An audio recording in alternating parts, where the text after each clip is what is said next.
Hour 2 is brought to you by Landmark Cinemas. In Landmark Cinemas now, Fight or Flight. A mercenary takes on the job of tracking down a target on a plane, but must protect her when they're surrounded by people trying to kill both of them. Starring Josh Hartnett, Katie Sackhoff, and Julian Kostov. Fight or Flight is in Landmark Cinemas now. As we mentioned, a member of hockey's first family, Rich Sutter, joins us as we talk Stanley Cup playoffs. And Rich, if you don't mind, I'm going to jump right into the viewer questions because this always goes so fast with you. George in Winnipeg says, Rod, could you ask Rich?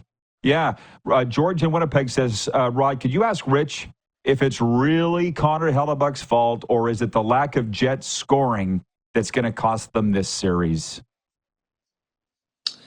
I think it's a combination of all kinds of things, starting with everything that's going on out in front of them with the team's game. And then, Connor's been very inconsistent, to say the least, And so they've got to get some more big saves from him, obviously. But the play around him has not been up to Jet standards for sure, from my mind.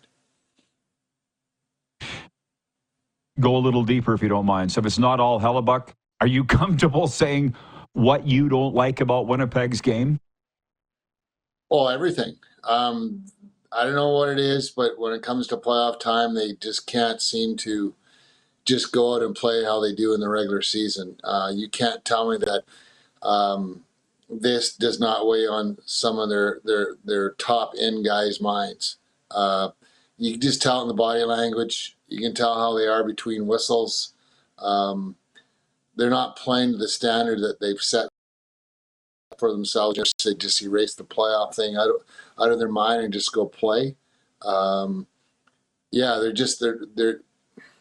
it's a combination of things that at the end of the day you still got to get a save, right? But there's things that are going on outside the box in front of the goaltender that is not Winnipeg Jet hockey.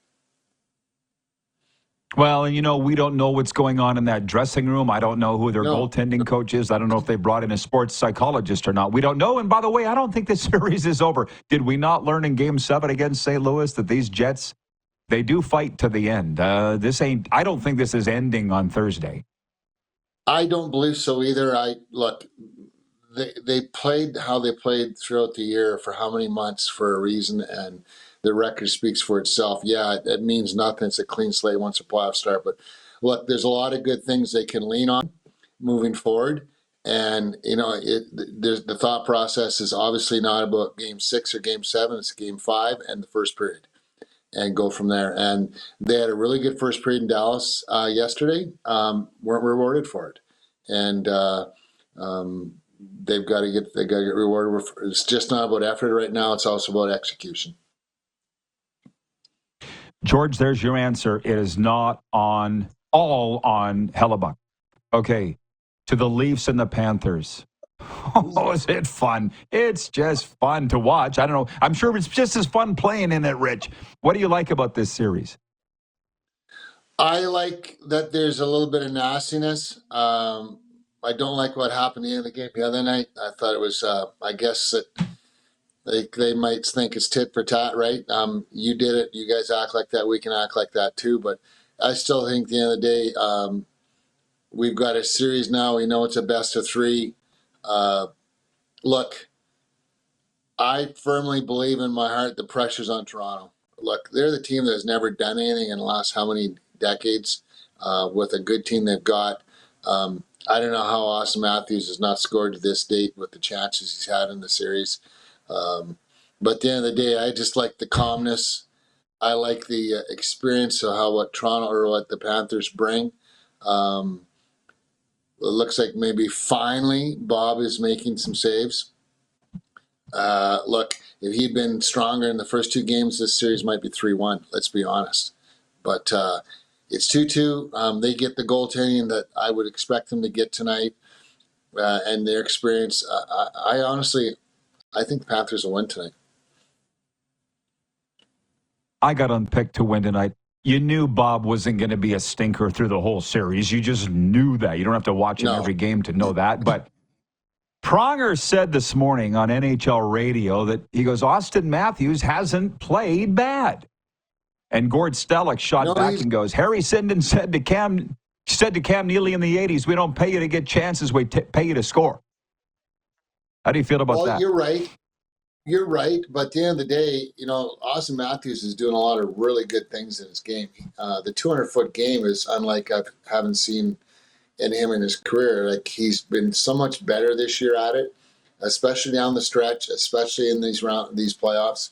He's been very good that way. He's playing against other teams too, top guys. So his job is also just not to score, but to shut down as well. He's doing that.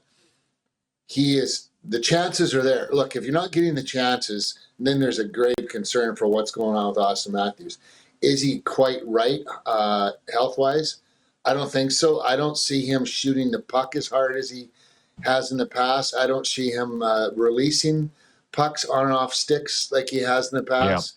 Maybe someone will come out wherever they're done. But look, the chances are there. The chances are there around him with the other guys as well. So I think it's not a matter of if, matter when he produces, and when that does happen, is that going to be enough? No, it's not. They're not getting enough from anybody else either. Well, his shot is still pretty lethal. I've watched both games here in person. If he's not healthy, I can't imagine what it's like when he is. To Edmonton, Vegas. Well, hang on. If he's hurt, which we all think he is, they're saying maybe Tkachuk's hurt. Guys clearly, coaches want him to play hurt. Players want to play. Draisaitl was hurt in the Stanley Cup final last year. Rich, in your 13 years, give me a story of a guy that shouldn't have played. Maybe you're one of them that did. I played with a broken back the last 22 games of the regular season and the playoffs. 2 broken vertebrae, and I played. It was probably the worst decision I made, but I was not going to play, and I was not a very good hockey player with a broken back. But I felt I still had something I could give to the team, and so there's lots of guys that play hurt. I just think that hockey players, to a degree, are a different breed than the other sports. And look, all you do is look when Tampa was done with Florida, the lineage that came out 2 or 3 days later about what guys were playing with and injuries they were playing through. So everyone plays hurt. It's just how effective can you be? Yeah. Well, these Panthers didn't have a full lineup from Four Nations face-off on because Tkachuk missed 2 months, and then they sat Sam Bennett. They sat all these guys. Right. Paul Maurice knew, and nobody really seemed to have a problem with it. Yep. They kept under wraps. They stayed calm. They let things roll off their backs, which I thought was a great quality that Paul brings to that organization. The players follow him, and he's a perfect guy for that Storm right now, and hopefully they can carry it through. Oilers, Vegas. Your thoughts on this series, please. Disappointing. The old thing is you're not in trouble till you lose at home. Well, Vegas lost twice right out of the hopper, and they probably should have won the first game. I don't know what happened in game 4. They were very ineffective.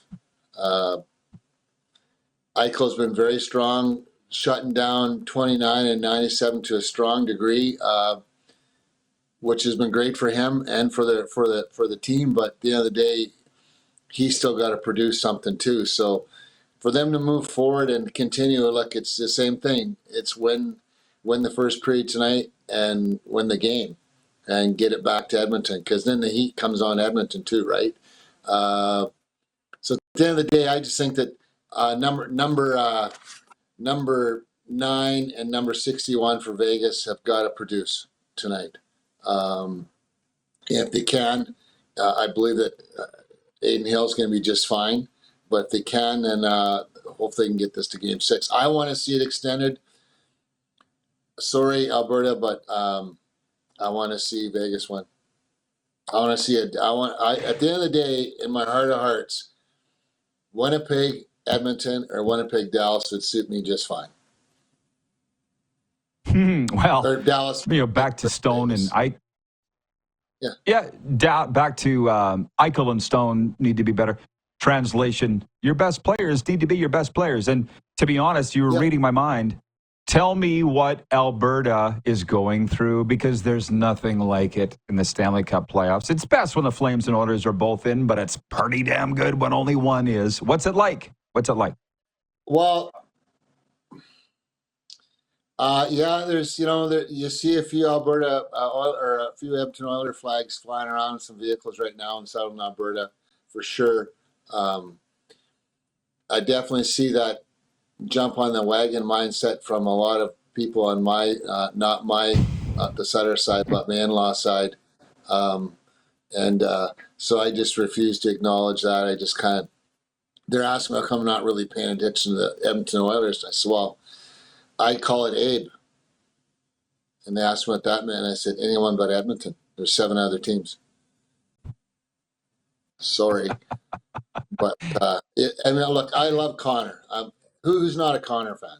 I mean, who isn't a Connor McDavid fan? But at the end of the day, I'd love to see Winnipeg or Dallas in the conference final. I'd love to see a Vegas final against one of those two teams. That's just my prerogative.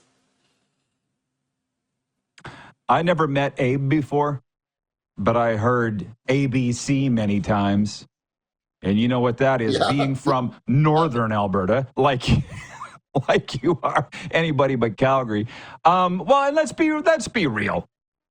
Since yours truly broke the story about Ken Holland going to the Kings, I've really enjoyed the hubbub, what people are saying about it. And I'm like, let's be real. He built these Oilers.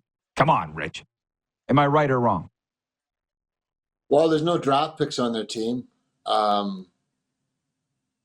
I think Ken got pushed out, quite honestly. Look who was brought in. There were Connor's guys, no doubt. People can say what they want, but at the end of the day, that's too purely coincidental, how that works. So if it's Ken going to LA, look, there's a lot of pieces in place in LA that he will have to work with that Edmonton didn't have to work with, in terms of there's guys already in the system that are ready to take the next steps. There's guys in the system that have taken the next steps in the last 3-4 months. He's got a lot outside of 97 and 29. He's got a lot better group in terms of who's coming and what's coming than he had with what he started in Edmonton. So if he's the guy in LA, the job is just to continue that machine rolling and add a piece or two, and hopefully they can find a way to take the next step from their process.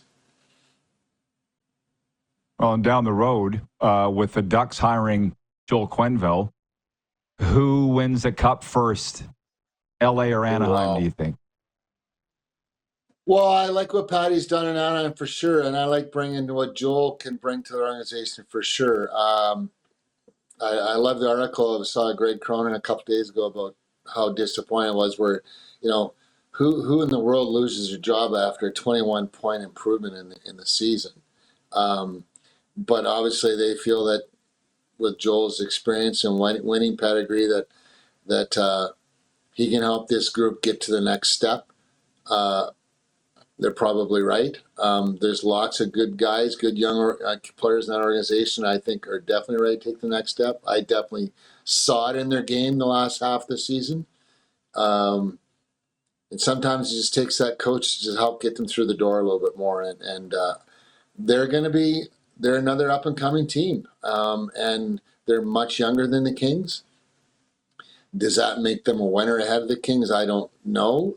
But I think having Joel Quenneville there will certainly help. Hey, the series we haven't talked about, let's just end it on this, is Hurricanes Washington. Canes are making quick work of them. Do you think that I see the Canes are now the betting at favorites to win the Stanley Cup.